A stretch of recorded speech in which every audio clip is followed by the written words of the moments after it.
Hello दोस्तों, आज की वीडियो में हम 10th क्लास एनसीईआरटी एक्सरसाइज 3.4 का क्वेश्चन नंबर 2 का चौथा सोल्व करेंगे, क्योंकि इससे पहले कि हम सारे करा चुके हैं, सारी एक्सरसाइज करा चुके हैं, सारे सवाल करा चुके हैं। ठीक है, आज हम ये करेंगे। ठीक है, इसमें क्या करा है, इस क्वेश्चन को, इन चारों क्वेश्चन बहुत ही इंपॉर्टेंट श्रेणी में रखे जाएंगे। इनमें से ज़रूर एक ना एक क्वेश्चन आपको पेपर में अर्धवार्षिक में या फाइनल में आपको ज़रूर मिलेगा। ठीक है, ये भी क्वेश्चन इंपॉर्टेंट की श्रेणी में हम इसको रखेंगे। इसमें क्या करा है, मीना 2000 निकालने के लिए एक बैंक गई। 2000 रुपये निकालने के लिए एक बैंक गई। उसने खजांची से 50 तथा 100 के नोट देने के लिए कहा। वहाँ का जो निकालने के लिए होता है उससे कहा कि 50 तथा 100 के नोट ओनली मुझे दो। ठीक है, तो मीना ने कुल 25 नोट प्राप्त किए। उसके जो 50 तथा 100 के नोट उन्हें लिए, तो खजांची ने 25 नोट उसे दिए। उसमें 50 और 100 के कितने नोट प्राप्त किए। अब हमें पता करना है कि उसके पास 50 के नोट कितने हैं और 100 के नोट कितने हैं।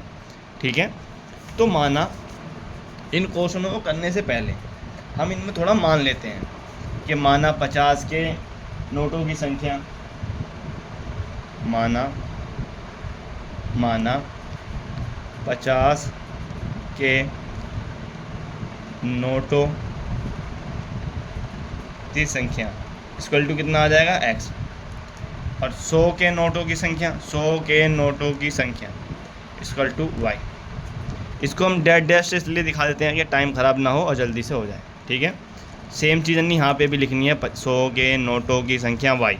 ठीक है, अब वो क्या कह रहा है कि दोनों का योग कितना है, x plus y equal to कितना है, 25। क्योंकि 50 तथा 100 के नोट जोड़ने पर कितने नोट मिलते हैं उसे, 25 नोट। ठीक है, तो ये हो गया हमारा समीकरण 1। ठीक है दोस्तों, समीकरण 1। अब समीकरण 2 में क्या कह रहा है वो, 50 तथा 100 के नोट कितने हैं हमारे पास। तो यहाँ ये केस 1 हो गया था, स्थिति 2। इसमें हो जाएगा 50x प्लस के 100y इक्वल टू कितना, 2000 रुपये है ना। यहाँ तो हमने नोटों का लिख दिया कि x प्लस के y इक्वल टू 25 नोट। ठीक है, यहाँ 50x प्लस के 100y इक्वल टू कितने, 2000 रुपये जो हमें हैं, इन दोनों को जोड़ने पर 2000 आएंगे। तो हम इसमें कॉमन निकाल लेते हैं। इसमें से देखिए आप क्या कॉमन निकल जाएगा, 50। तो x प्लस के 2y इक्वल टू 2000।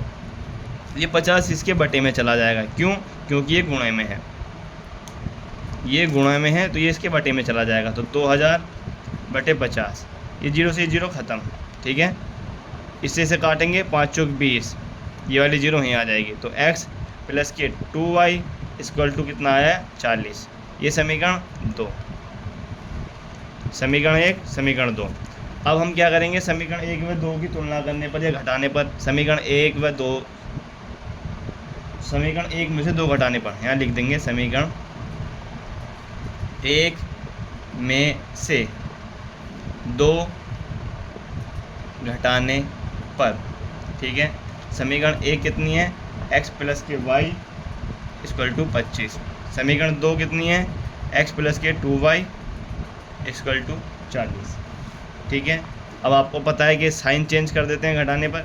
ये प्लस का है तो यहाँ माइनस का, यहाँ प्लस का है तो यहाँ माइनस का, यहाँ प्लस का है तो माइनस का, एक लाइन।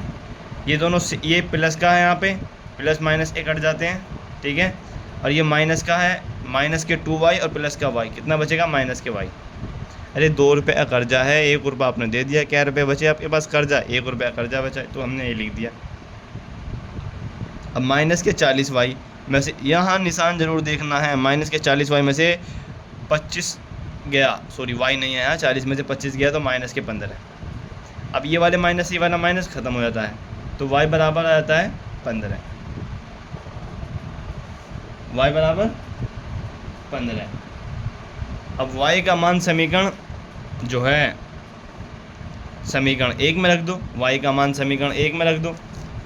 ठीक है, इसको मैं आगे कराऊँ, चलो आगे करा ही लेता हूँ। इसको यहाँ पाएगा, यहाँ लिखेंगे y का मान समीकरण 1 में रखने पर। ठीक है दोस्तों, मैंने लिख दिया y का मान समीकरण 1 में रखने पर। समीकरण 1 क्या है हमारे पास? समीकरण 1 है x प्लस के y इक्वल टू 25।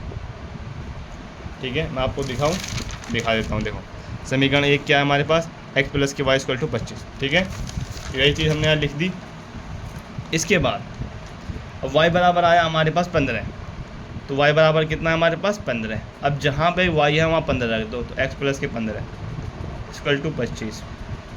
x बराबर ये 15 उस साइड क्या हो जाएगा? माइनस का। प्लस का है तो माइनस का हो जाएगा, तो x बराबर आ जाएगा 10। यानी कि x बराबर कितना? 10 और y बराबर 15। ठीक है, x बराबर 10 और y बराबर 15। तो हमने जो यहाँ माना था, माना 50 के नोटों की संख्या x और y 100 के नोटों की संख्या y। तो हमें यहाँ पे x का मान कितना आया? 10 और y का मान कितना आया? 15। यानी कि 50 के नोटों की संख्या 10 है और 100 के नोटों की संख्या 15 है। ठीक है, इस तरीके से ये क्वेश्चन हमारा हो गया। तो आप यहाँ पे रख के भी दे सकते हैं। यहाँ पे x की जगह 10 रखिए तो यहाँ 500 हो जाएगा, y की जगह 15 रखिए तो 1500 हो जाएगा, दोनों को जोड़िएगा तो 2000 हो जाएगा। ठीक है दोस्तों, उम्मीद है कि आपको ये क्वेश्चन समझ में आया होगा। ठीक है, क्योंकि ये क्वेश्चन बहुत ही आसान है, कुछ भी नहीं था ये क्वेश्चन में। ठीक है, और आपको आप जब ये क्वेश्चन आप जब कॉपी में कर लेंगे, खुद से आप देख के कर लेंगे एक बार, तो आपको अपने आप ही समझ में आ जाएगा। ठीक है, अगर नहीं आता है तो एक बार और देख लीजिए वीडियो को, और फिर आपका क्लियर हो जाएगा डाउट। बिल्कुल भी कोई भी टेंशन नहीं रहेगी। ठीक है, मिलते हैं नई वीडियो में। जब तक के लिए जय हिंद जय भारत। अगर आपने हमें सब्सक्राइब नहीं किया तो सब्सक्राइब कर लीजिए, ताकि ऐसी वीडियो हम आपके लिए लाते रहें। Thank you so much.